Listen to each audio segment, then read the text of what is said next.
Card है वो। मैं यहाँ छात्रों को एक सेकंड। हाँ जी, कहाँ से आए हो? मैं दिल्ली से हूँ, कौलबाग से। मैं छात्रों के समर्थन में आया हूँ कि यहाँ पर जो कुछ भी हो रहा है, क्योंकि छात्रों की जो मांग है वो बड़ी जेन्युइन है और ये 20 दिन से बैठे हुए हैं और सरकार अभी तक इनका हालचाल पूछने के लिए या इनकी बातचीत करने के लिए अभी तक नहीं आई है, क्योंकि ये सरकार आत्मनिर्भरता की ओर जा रही है। अहंकार बहुत है इसमें कि हम लोग झुकेंगे नहीं, मतलब हम झुकाने वाले हैं। तो ये कहते हमारी सरकार में इस्तीफा दिया नहीं जाता। इनके मंत्री का भी यही कहना है कि हम 750 किसान मर गए 13 महीने के अंदर, लेकिन उसका क्या हुआ? रिजल्ट कुछ भी नहीं हुआ। अभी तक भी उनकी मांगे नहीं मानी गई। और उसके साथ में जवानों का क्या हुआ? वन नेशन वन पेंशन, उनका भी कुछ भी नहीं हुआ।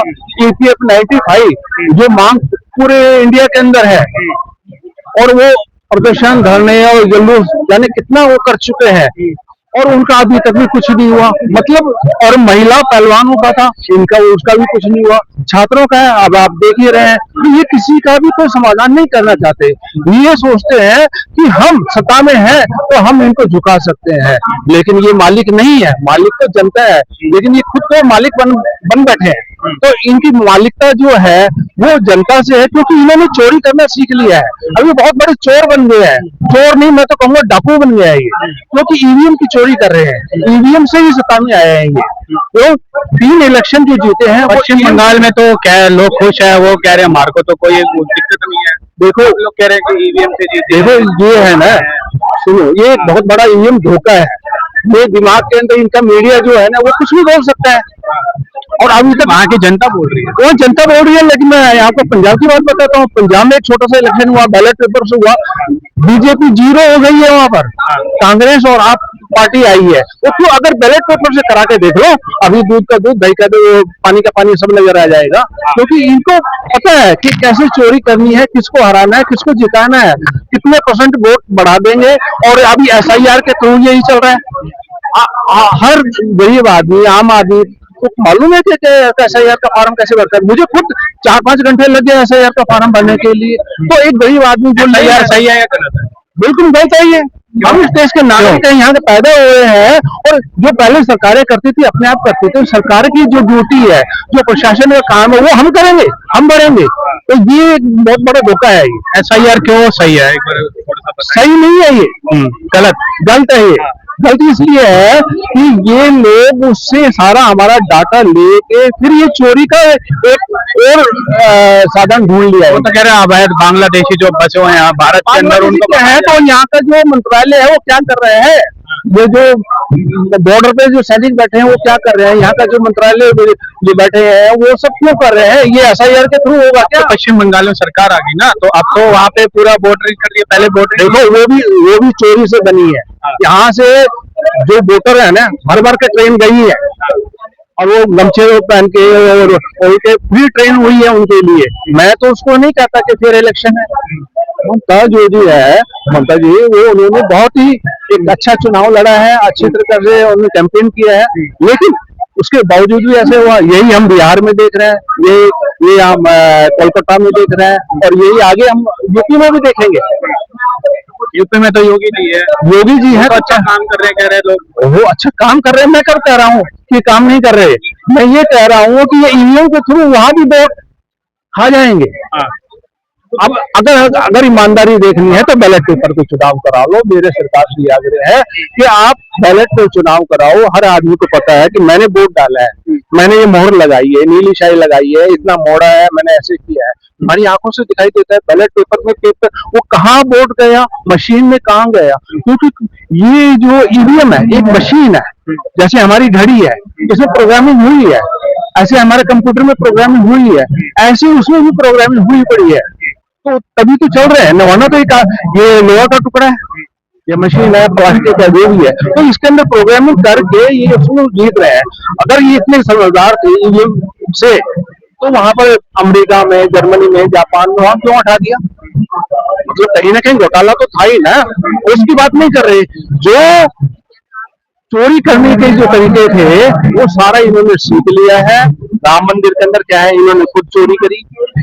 चोरी करने वाले भी यही है, चोरी कराने वाले भी यही है, आपको सबको पता है। तो आप ऐसा ना कहें कि भाई ये लोग बड़े साहूकार आदमी हैं। इस देश के अंदर 2500 साल की गुलामी बैठी हुई है। यहाँ पर हुन आए, फ्रांसीसी आए, डच आए, अंग्रेज आए, मंगोल आए, और उसके बाद में बड़ी मुश्किल से हमारे देश को आजादी मिली है। क्या लगता है आप यहाँ पे सीजेपी प्रोटेस्ट में आए हैं, हाँ। तो आप ये जो मांगे लेकर आए हैं, क्या ये मांगे यहाँ पे उठाई जाएगी सीजेपी प्रोटेस्ट में? क्योंकि यहाँ पे तो पेपर लीक के मुद्दे हो रहे हैं। देखो, मैं मानता हूँ कि यहाँ पर जो मांग उठ रही है, छात्रों की मांग तो बड़ी जेन्युइन है, लेकिन ये सरकार क्या करती है, क्या आपके सिर में दर्द है तो ये पाँव में चोट मारेंगे, अगर पाँव में चोट मारी है तो ये आपके इस पीठ पे मारेंगे। ये कहीं पे मतलब आपका जहां भी क्वेश्चन करोगे, ये आप उसको अरेस्ट करेंगे। ईडी, सीबीआई, जो भी एजेंसी है वो आपके पीछे लगा देंगे। ये सोचते हैं कि अब ये सत्ता हमारे हाथ में बटेर की तरह मिल गई है, एक बार लूट लो। इसी चक्कर में ये लगे हुए हैं और ये लूट लाट के देश को खोखला कर रहे हैं और खोखला करके जाएंगे। सोनम वांगचुक जी यहाँ पे अनशन में बैठे, इनके बारे में क्या कहना चाहिए? ये ग्रेट साइंटिस्ट है और इनका आना बहुत बड़ी बात है और ये देश के लिए प्रेरणा है। और मैं वहां पर जो लद्दाख में उन्होंने किया, पानी की समस्या दूर की, एजुकेशन की, या दुनिया में जो भी पर्यावरण के लिए काम किया, वो अपने आप में बेमिसाल है। तो मैं उनके लिए आभार प्रकट करता हूँ कि वो बहुत ही नेक इंसान, अच्छे इंसान है और हम उनके साथ हैं। जनता देखना चाहती है अभिजीत दीपके, सौरभ को और साथ के साथ विजय दहिया, इनको भी अनशन पे देखना चाहती है। ये बहुत सारे जो है कमेंट्स आ रहे हैं कि ये अनशन पे क्यों नहीं बैठ रहे। सारे लोग इनको तो बैठ सकते ना, सारे एक तो बैठ ही सकता है ना। वो इतने सारे लोग बैठे तो हैं साथ के अंदर, उनके साथ जो मेन दूसरे भी बैठे। लोगों का कहना है, जो मेन सीनियर है वो क्यों नहीं बैठे उनके साथ में? तो गांधी जी एक ही बैठे थे, उन्हीं का नाम था ना। तो ऐसे यहाँ पर क्या है, सोनम वांगचुक का नाम है, तो एक ही तो बैठेगा ना। कि सारे लोग बैठ जाएंगे, हम घर के अंदर सारे भूखे रहेंगे तो फिर कैसे काम चलेगा? तो कोई तो मतलब बोलने वाला भी तो चाहिए ना, काम करने वाला भी तो चाहिए। एक दिन का भी तो अनशन कर सकते हैं, एक दिन का क्योंकि वो इतनी दूर से आए हैं यहाँ पे अनशन करने के लिए। सरकार बड़ी बदमाश है, ये बातचीत के लिए नहीं आई है, किसानों के साथ में भी बातचीत के लिए नहीं आई थी, ये महिलाओं पहलवानों के लिए भी बातचीत के लिए नहीं आई थी, ईपीएफ पेंशन के लिए भी अब तक बात नहीं करी है, ये छात्रों से भी बात नहीं करना चाहती। ये खुद मुद्दा को उलझा के रखना चाहते हैं। मुद्दा जब तक उलझा रहेगा, इनकी रोटियां सिकती रहेंगी, वोटों की राजनीति चलती रहेगी। ये सोचते हैं अभी बैठ के चले जाएंगे 20 दिन, 25 दिन, महीना, 2 महीना, और क्या है। किसान भी 13 महीने बैठे रहे थे ना, 750 किसान मर गए, क्या हुआ? कुछ हुआ? लेकिन आज तक भी पार्लियामेंट के अंदर इनके लिए श्रद्धांजलि नहीं दी गई, क्योंकि इनके अंदर पड़ा हुआ है कि वो फौज के 6 आदमी मर गए थे, वहां पर झूठ बोला तो कोई नहीं मरा, जब मरे। अब उनकी झूठ बोल रही है ना। अब क्या लगता है, धर्मेंद्र प्रधान इस्तीफा देंगे या मानसून सत्र तो आ ही गया हुआ है? देखो, मैं धर्मेंद्र प्रधान इस्तीफा दे या ना दे, एक गधा जाएगा दूसरा गधा आएगा। देखो, यहाँ पर ये कोई ईमानदार लोग तो है नहीं, मंत्री लोग। ये इनका क्या है कि आप अपना राज करो, 7 पीढ़ी का इकट्ठा करो, यही चल रहा है। बदमाशी और देश को धोखा देना, यही इनका काम हो गया है। अगर लेकिन शिक्षा के लिए कोई तो पहल करेगा, ऐसी मेरा आशा है। मैं ये आशावानी हो सकता हूँ, क्योंकि मैं एक रिटायर्ड आदमी हूँ और मैं इससे ज्यादा और क्या कह सकता हूँ। भगवान ईश्वर उनको बुद्धि दे, सद्बुद्धि दे, ये समाज के लिए कुछ काम करें, शिक्षा के लिए कुछ काम करें और देश हित के लिए कुछ काम करें। लेकिन ऐसा कुछ कर नहीं रहे हैं। लेकिन आने वाली इलेक्शन जो होगा वो, और जो अभी जो चल रहा है, जनता समझ रही है और हर चीज को देख रही है कि ये क्या हो रहा है, ये बच्चों के साथ क्या हो रहा है। बच्चे तो सभी के हैं और सबकी शिक्षा के लिए बात हो रही है। आज 20-22 बच्चे मर गए, वो किसी के तो बच्चे थे, किसी का माँ का बेटा था, किसी का वो था भाई था, किसी का बहन का भाई था, कुछ भी था, ये बहन थी। तो इतनी 20-22 बच्चों के लिए अब ना तो उनका मुआवजा दिया गया, ना उनके परिवारों से मुआवजा तक बोल रहे हैं ना 1 करोड़ का दे रही है। तो 1 करोड़ देने से वो बच्चा जिंदा हो जाएगा क्या? तो आप मुआवजा बोल रहे हैं, मुआवजा या फिर इस्तीफा, क्या लेना चाहते हैं दोनों में से? देखो, मुआवजा भी मिलना चाहिए, इस्तीफा भी होना चाहिए, और इस्तीफे से ज्यादा है कि इस सरकार की व्यवस्था में परिवर्तन होना चाहिए। आमूलचूल नीति निर्माण है ना, वो ठीक होना चाहिए। ठीक है, जब तक नीति निर्माण नहीं होगा तो कोई भी मंत्री आए, कोई भी जाए, उससे कोई फर्क नहीं पड़ने वाला। मंत्री को तो देना ही चाहिए, मंत्री को छोड़। और क्यों की देखो, प्रधानमंत्री प्रधानमंत्री को चाहिए था कि 22 दिन से जो प्रोटेस्ट चल रहा है, अब उसके लिए उस मंत्री का इस्तीफा ले लेना चाहिए, तो उसे पहले दूसरे दिन ले लेना चाहिए ताकि इतनी बड़ी बात ना हो।